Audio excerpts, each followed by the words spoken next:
Bienvenidos a Aerolíneas Culsineta. Yo seré su piloto, Kelly.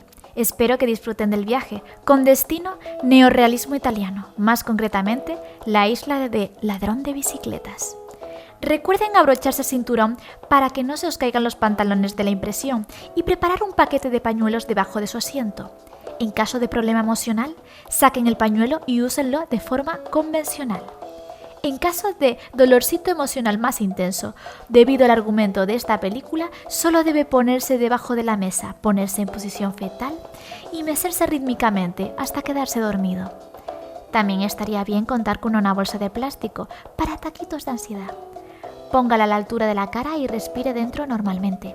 En caso de que no le pase nada de lo comentado y se haya quedado con las ganas, no olvide que La tumba de las luciérnagas es un peliculón de animación que hará que su corazoncito se rompa en 1000 pedazos.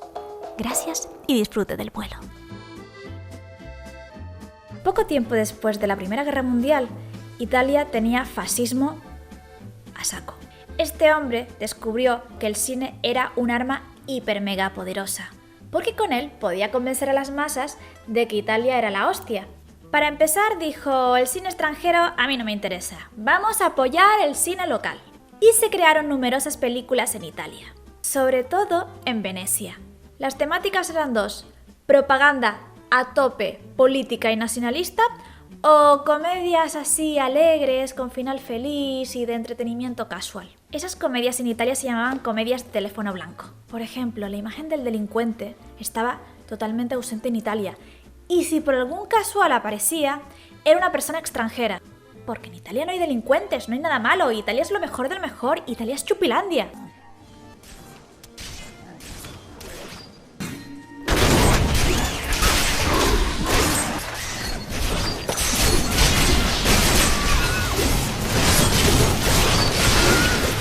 Así estuvo Italia cinematográficamente hasta los años 40. Tras el régimen de Mussolini, de repente hubo libertad. Libertad para contar otras cosas, y entonces el neorrealismo italiano hizo su aparición. Bueno, vamos a hablar del neorrealismo italiano, pero realmente hubieron 3 movimientos fundamentales partiendo de la caída de Mussolini.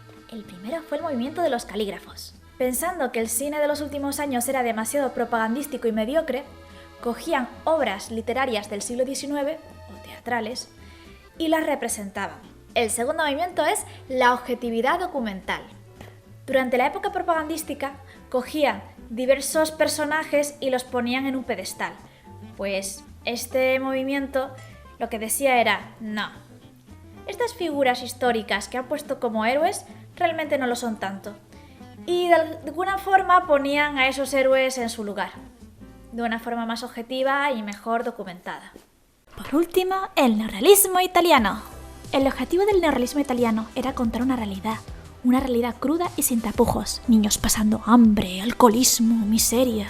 En los guiones intentaban evitar esa voz omnipotente de narrador que te habla de una realidad incuestionable. Casi parecía una cámara oculta que era testigo de las realidades de los personajes. Eso implicaba a la vez unos aspectos técnicos bastante concretos. En primer lugar, los planos eran abiertos y no jugaban emocionalmente con el valor de plano o con los movimientos de cámara, ni con zooms efectistas.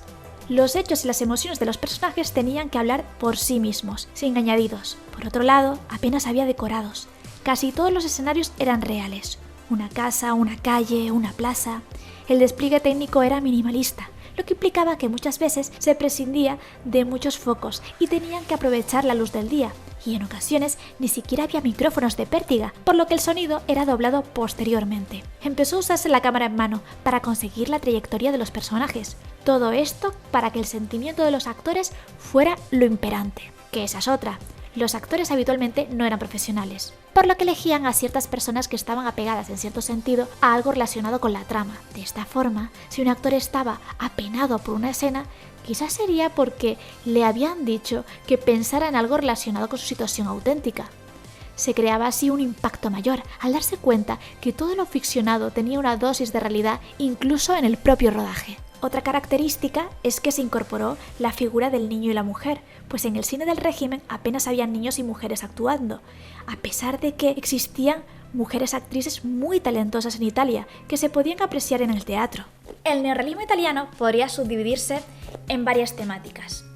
La primera temática es la resistencia. La segunda temática es la posguerra y todos los desastres de la posguerra. Otra temática abordaría el movimiento agrario y el desempleo. Están ahí un poco entremezcladas. Y otra temática abordaría la clase media y la problemática de la mujer, donde se le daría bastante protagonismo. Alguna gente dice que dentro del neorrealismo italiano, Ladrón de bicicletas debería meterse en el subgénero de posguerra. Otra gente dice que debería meterse en el subgénero de problemática agraria y desempleo. No sé, está ahí. El director de esta peli es Vittorio De Sica. ¿Y quién es este señor? Muchos pensaréis que el neorrealismo italiano, al tener la temática que tiene, pues estaría hecho pues por campesinos, gente que tiene poco dinero, etc.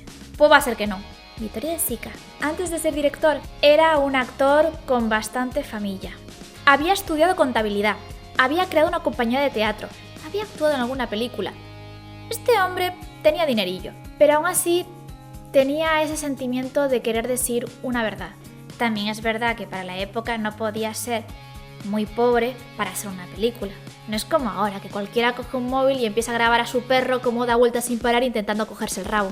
Usó los principios neorrealistas italianos más conocidos. Es uno de los máximos exponentes del neorrealismo italiano. Creo que una vez dicho todo esto, va siendo hora de ver la película, ¿no os parece? En una Italia donde el trabajo escasea enormemente, Antonio Ricci es llamado para el trabajo de pegar carteles. Pero para mantener el puesto, el señor Ricci tiene que tener una bicicleta por cojones.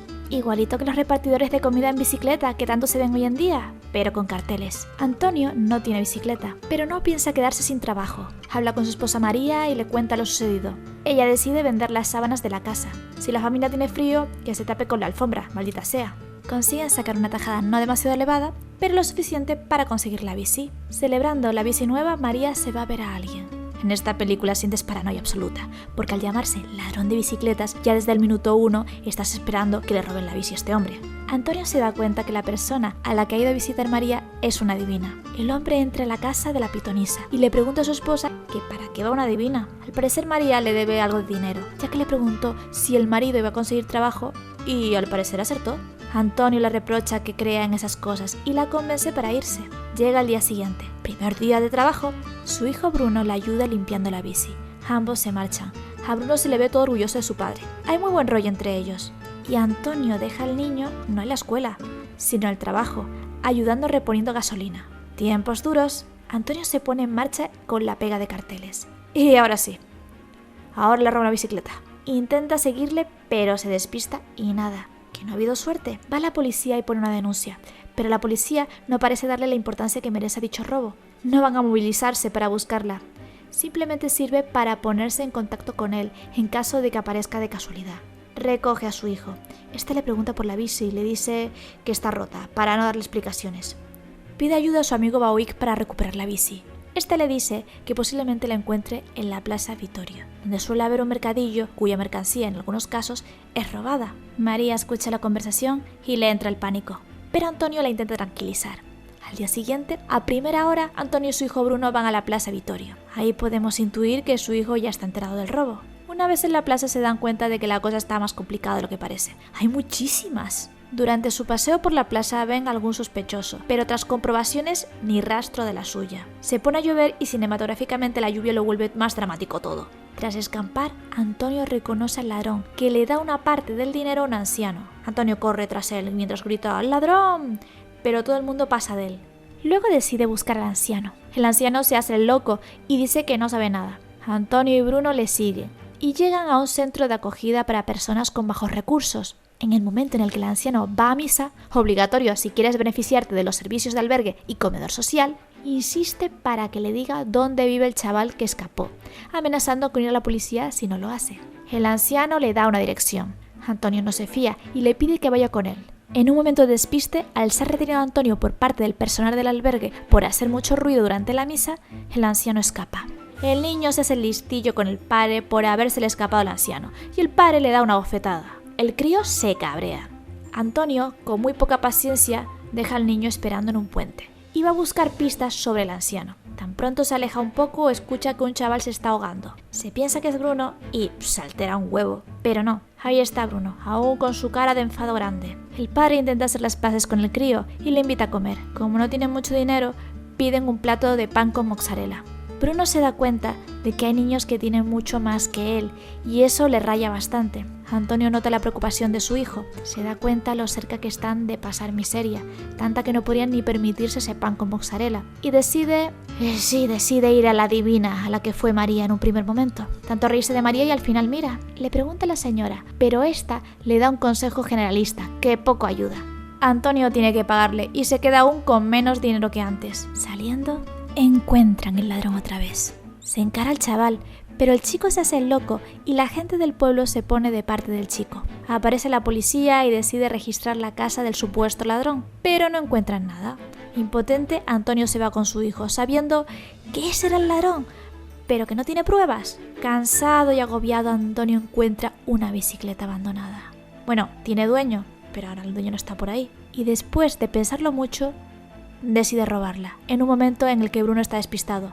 Robar una bicicleta en el cine para salvar el pellejo no sería algo tan dramático, pero aquí te lo ponen como una decisión muy difícil y dura, como si todo el peso de la moral existencial del personaje se redujera a este acto. Pues nada, que se la lleva con tan mala suerte que todo el mundo se da cuenta y le pillan. Están a punto de llevarlo a la policía, pero la gente advierte que tiene un hijo y deciden dejarlo pasar por esta vez. El padre está muy avergonzado, es incapaz de mirar a su hijo a los ojos. El niño le da la mano y ambos se alejan, con un futuro para ambos totalmente incierto. En el guión de Ladrón de Bicicletas colaboró muchísima gente. No solamente el director estuvo implicado, sino también todas estas personas. Por mencionar uno concreto con ideas neorrealistas bastante asentadas, sería Sabatini, Cesare Sabatini. Este hombre dedicó mucho a las teorías del neorrealismo italiano, incluso también es una película española, que no la he visto, pero que ahí está, ¿vale? Pero la película está basada en un libro de Luigi Bartolini, pero era diferente a como es la película. Y sí, lo habéis adivinado, cada vez que cambiáis parte de una historia con respecto a la real, el autor se pone hecho una furia. El libro de Luigi Bartolini cambiaba el hecho del protagonista. No era una persona humilde que necesitaba la bicicleta para comer. El personaje de Luigi Bartolini era una persona con estudios, una persona que tenía algo de dinero y que la bicicleta no representaba un medio para subsistir, era algo más abstracto. Entonces empieza una búsqueda por la bicicleta, no tanto porque su vida dependa de ello, sino más bien como una especie de acto quijotesco. No obstante, como era de esperar, la historia de Sica caló más al gran público, ya que se sentían más identificados y aparte estaba más en consonancia con lo que era el neorrealismo italiano. La película El ladrón de bicicletas, cuando llegó a España, tuvo una censura que lo flipas. ¿Y sabéis dónde la tuvo? Pues en el final. Al final lo vieron tan desagradable, tan triste, ese padre llorando y demás, que dijeron, le vamos a poner una voz en off y lo vamos a suavizar un montón. A continuación pongo el texto narrado que pusieron en la censura. El mañana parecía lleno de angustia ante este hombre, pero ya no estaba solo. La cálida manecita del pequeño Bruno entre las suyas hablaba de fe y esperanza, en un mundo mejor, en un mundo donde los hombres llamados a comprenderse y amarse lograrían el generoso ideal de una cristiana solidaridad. Pero es que, si os dais cuenta, cambian muchísimo las ideas, porque esa mano entre padre e hijo tiene un símbolo. Y si le pones esa voz en off, el símbolo cambia mucho. En la censura, esa mano que coge el hijo al padre le da esperanza. Le dice, papá, no te preocupes, esto va a mejorar muchísimo. Y él parece que está llorando casi de emoción por la esperanza y porque el hijo confía en él. Pero es que, si no hay ese texto, el niño tiende la mano al padre, como si realmente se intercambiaran los papeles, como si ahora el niño fuese el que tuviese que cuidar del padre. Lo ha puesto como un igual. El niño durante toda la película siente una idealización hacia su padre. Está continuamente mirándolo, pues eso, como si fuera un dios. Hay una escena clave, que es la escena en la que el padre abofetea al niño y el niño se coge una rabieta. Pensaríamos que es una especie de escena para rebajar la tensión constante de la búsqueda de la bicicleta, pero no, es más que eso. Durante toda la película, el niño está viendo a su padre y está cambiando su percepción de él continuamente. Es una evolución del cambio de su percepción. Por eso el niño sigue al padre a todas partes, es una pieza fundamental. Yo antes de ver la película entera no entendía por qué el niño estaba siendo al padre todo el rato. ¿Qué sentido tenía en la película? Si es que era más pesado que un Pikachu, en serio. El niño sufre una gran evolución, no solamente el padre. El padre pasa de ser una persona honrada, a formas tradicionales, a robar una bicicleta. El niño pasa de endiosar al padre a verlo como un igual. Cuando le coge la mano, no le está diciendo: papá, todo se va a solucionar. Puede que en parte sí, pero no es exactamente la idea que quiere transmitir. El padre se da cuenta de que ya él no es el héroe del hijo, sino es una persona como otra cualquiera. Con respecto a los actores, no son actores profesionales. Vamos a hablar de los 3 actores principales. La mujer del protagonista en realidad es una periodista. Hizo una entrevista a Vittorio De Sica en una ocasión y este dijo: ¡ostras, qué bien! Me parece que ya tengo actriz. Se lo propuso y supongo que diría la periodista: ¡buah, que me quiten lo bailado! El protagonista realmente era el padre de uno de los niños que iba a llevar al casting para el papel de Bruno. Y al final, pues Vittorio De Sica, porque puede, dice: no, tu niño me importa 3 cominos, yo te quiero a ti. Yo imagino la cara del crío cuando sabe que su padre ha sido elegido y él no. Y el niño estaba mirando un rodaje en la calle o algo así y se lo propuso, sin más. Y el niño diría: pues vale. Y lo eligió por su manera de caminar, porque le gustó la manera de caminar. A partir de ahora voy a estar todo el día mirando cómo camina la gente por la calle. No sé, nueva fantasía. A niveles técnicos, pese a que es una de las películas del neorrealismo italiano más representativas, tiene algunos elementos que crean una excepción de lo que sería el neorrealismo italiano básico. A pesar de que respeta elementos como cuestiones de los tipos de plano, la iluminación natural y demás, estaba muy controlado a niveles exteriores. Contaron con muchísimos extras, tuvieron que cortar calles, el tráfico estaba controladísimo. En ese sentido, no era tan natural. ¿Sabéis quién estaba enamorado de la película a tope? Woody Allen. Lo considera una de sus películas favoritas sí o sí, sobre todo por la interpretación. Él decía que la interpretación de los actores de Ladrón de Bicicleta era brillante y que estaban a veces improvisando.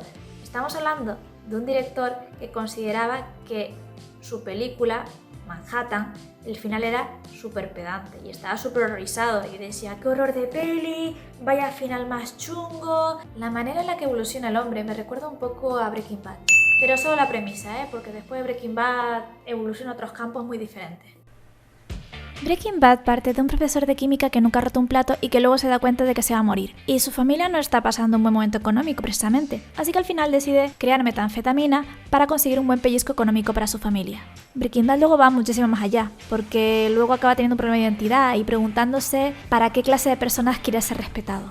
Pero hay un concepto de la serie que también sale en Ladrón de Bicicletas. Nos habla no solo de cumplir las normas o romperlas por un bien mayor, también nos hace una pregunta: ¿haces las cosas porque crees que es lo correcto o las haces para tener un respeto de un pequeño colectivo que aprecias?